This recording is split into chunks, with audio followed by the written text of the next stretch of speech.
One of the things you want to understand about magazine-fed firearms, that typically the magazine is the weak link in the system.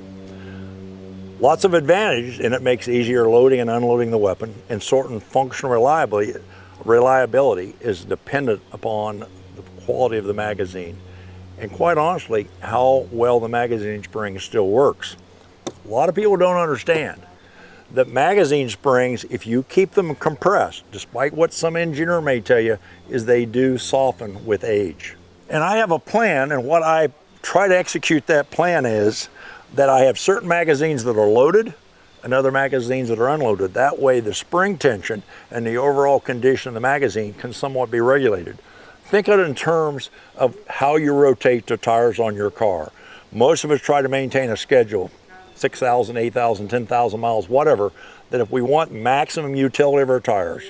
Remember, tires are a safety item on our car. We want to make sure they last long and they do the job they're supposed to do. By rotating the tires will stay in better condition and they'll last longer. Same thing applies to magazines with your sidearms. For example, I typically carry a pistol like a Colt 1911 pistol that basically has a magazine, a single stack magazine. In this case is a 9mm magazine, holds either 9 or 10 rounds. I typically also carry 2 spare magazines. So let's just say I own 6 magazines. As you notice here, I've got my magazines and they are marked with a number on them. And what that allows me to do is monitor which magazines I use. And my system is I'll take magazine 1, 3, and 5. Those are the odd numbered magazines. I will carry typically 1 in a gun, 3 in my spare pouch, and 5.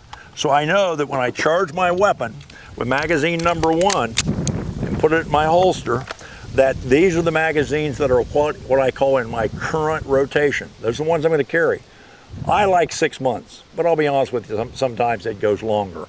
But let's say every 6 months you have a schedule that at 6 months, I will take these magazines out, I will unload them, put those magazines, shall we say, in storage, and then take the even number ones, 2, 4, and 6, and they will now become my primary or carry magazines.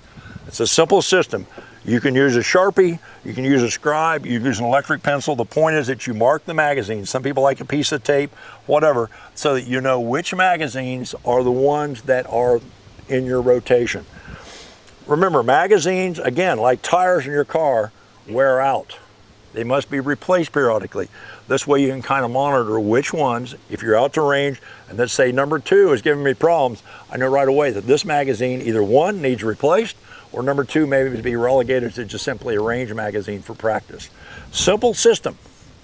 Number them or mark them can be A, B, C, D. I like the 1, 2, 3, 4, 5, 6 seal because I like the odds and the even number system. Makes it easy for me to remember. If you have a home defense firearm like this Colt Combat Unit carbine, and let's say in your home you keep that carbine loaded.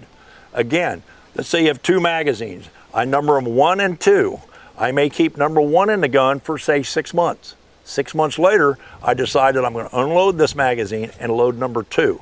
Allow this magazine to rest. I put number 2 in the firearm and use it for the next 6 months. So I know I've got a fresh magazine with good current springs and I don't have to worry about the functional reliability of my weapon. Understand, making that weapon reliable is a responsibility that you have. It must be relatively clean. Doesn't have to be sparkling clean. It definitely needs to be lubricated.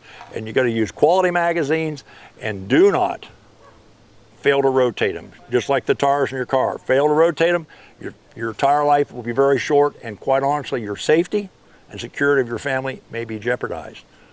Rotation is the word of the day.